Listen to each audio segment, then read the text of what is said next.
Okay, I'm going to do my weekly spot, which is going to be basically Internet Character of the Week. The Internet, as you may know, has allowed certain characters who might not be in the mainstream to air their views. And so each week I'm going to play a little montage made by somebody I know, because frankly I haven't got time, I'm a student.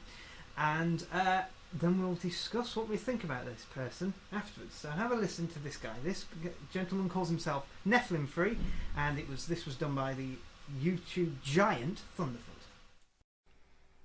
The subject of this video is controversial.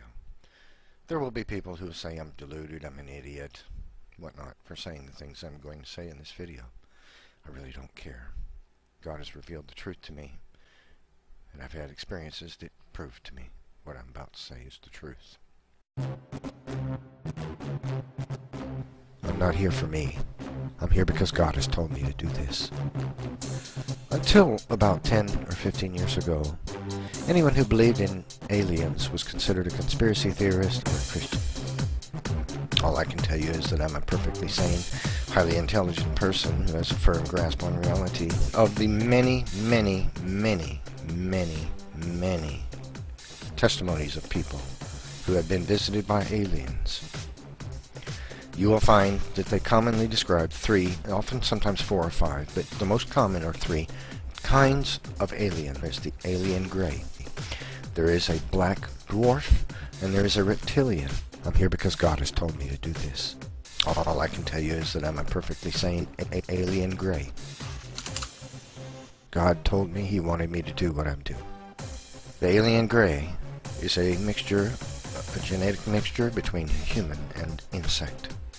Probably praying mantis kind. I'm a perfectly sane. This visitation that I had by this angel, highly intelligent person who has a firm grasp on perfectly sane. God has revealed the truth to me. Millions of people in this world have experienced visitation by what we call aliens. They are not aliens. They are the offspring of the angels which cast from heaven, which Scripture tells us bred themselves with humans and created a race of giants. And so I mulled over this visitation that I had by this angel of the angels which cast from heaven, bred themselves with humans, and I felt someone tap me with their knuckles sticking out like this in the middle of my back. Tap, tap. And I turned my head over and I rolled, and it was a comely looking African woman about 22 years old with long black hair. And she said to me, a smaller aperture causes an increase in songs are about sex. A smaller aperture, because sex is Satan's greatest tool for defiling man.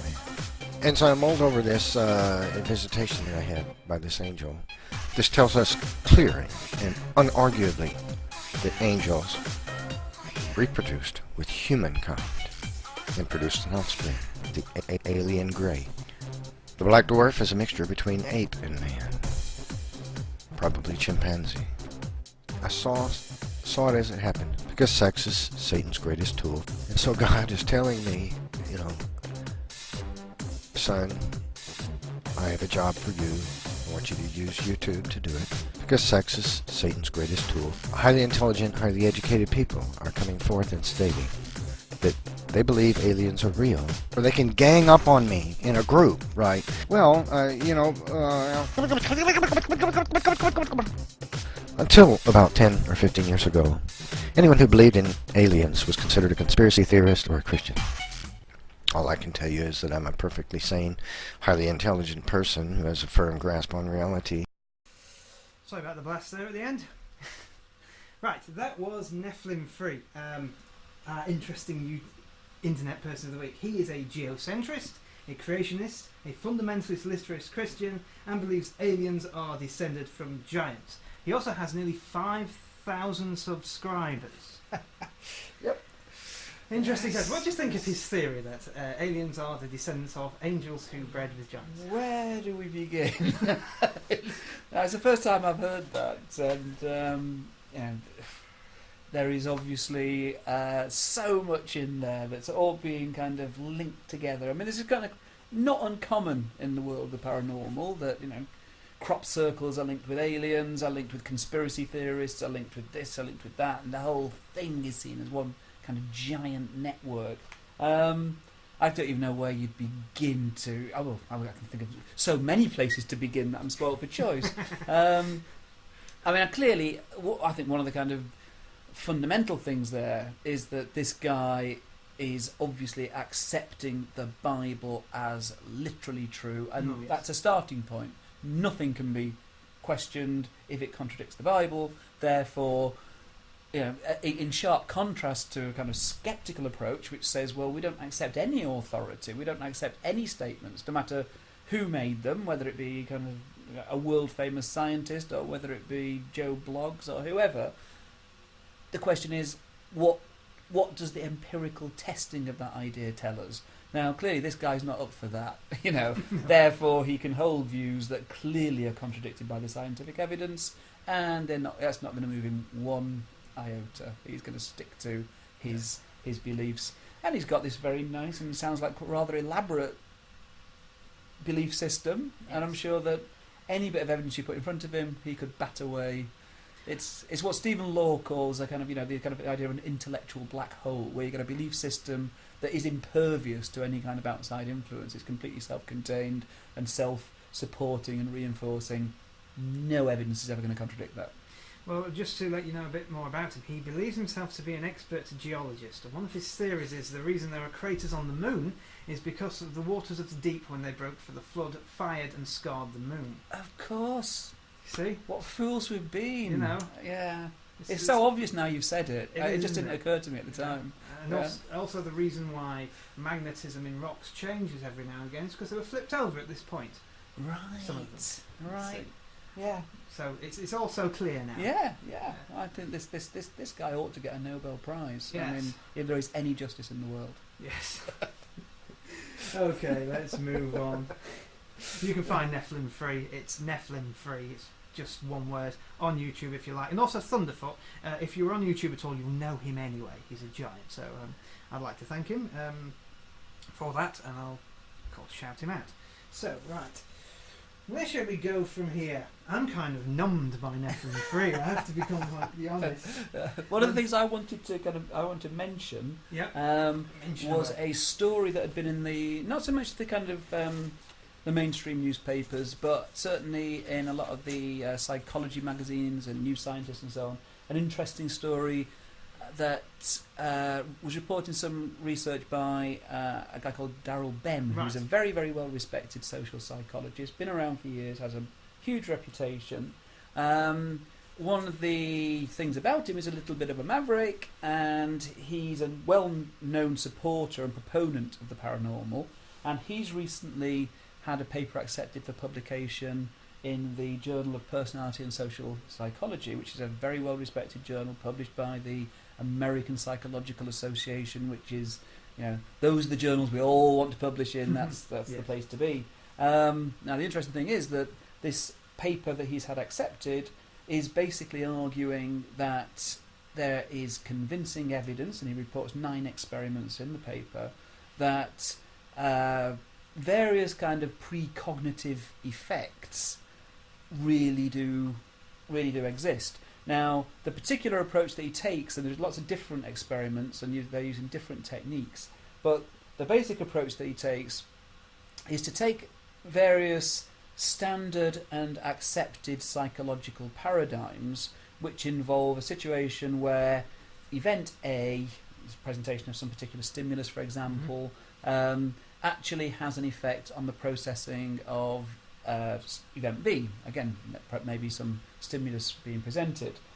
And what he's claiming is that you can actually get these effects operating retroactively in time. Right. So let me give you a specific example. If you get people to perform what's called a lexical decision task, which is where on each trial you have to decide whether or not a letter string is a real word or not, and you measure the reaction time. It's well established that if you precede the target letter string with a word that is semantically related, so the actual letter string is the word doctor, for example, but you present the word nurse before that, then people respond more quickly to say doctor is a word. And this makes sense in terms of all kinds of psychological theories about spreading semantic activation and so on. You even get these effects if the first word is presented subliminally. So you present it so briefly that you can't consciously see it. So it's really interesting. Now, one of the things that Bem is claiming is that you can actually get these effects when you actually present what's called the prime word, the word that usually appears first, after you've presented the target string. So what you do in a study like this would be to have two sets of trials. You would present the letter string, the person makes the decision as to whether or not it's a word on each trial, and only after that does the computer make a decision as to whether or not this is going to be a primed word or not. And if it's a primed word, it then presents the prime after the target word has been presented. Now, in terms of physics as we understand it, this cannot have any effect on an event that's already taken place previously in time. Bem says he does get these effects. And one of the things about this is that he has made his software available to people who want to replicate. Right. So, and I think this is the important thing. I know these kinds of effects have been around in the parapsychology literature for a very long time. When I say very long time, at least a decade or more. And over that time, I have had postgraduate students who have tried to replicate these effects, and we just don't get them. They don't happen for us. Right. Now, why might that be? Some people would say, oh, well, it's because I'm a skeptic and therefore it's my bad vibes that are affecting the situation. Maybe, but the students who are collecting the data, they're not skeptics, and I think they'd really like to prove me wrong on this, and it just doesn't happen.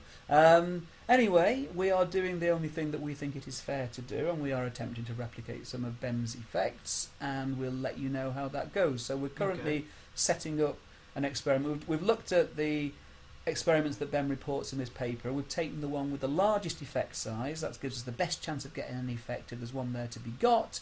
And we are currently in the process of setting that up, and we'll be collecting data. So if anybody's interested in taking part, I won't go into the details of the particular experiment that we're going to do, because it's best if people go through it. We will explain it to them after they've taken part in the trial. But if we get a paranormal effect, then we will tell the world that's what we've found. It would be absolutely amazing if we found it. It'd be slightly embarrassing for me, I have to confess, but I think I'd be big enough to get over that. And also, I don't have a problem in terms of if I come across the real thing, I'm quite happy to go for James Randi's $1 million challenge. That would certainly check. Exactly.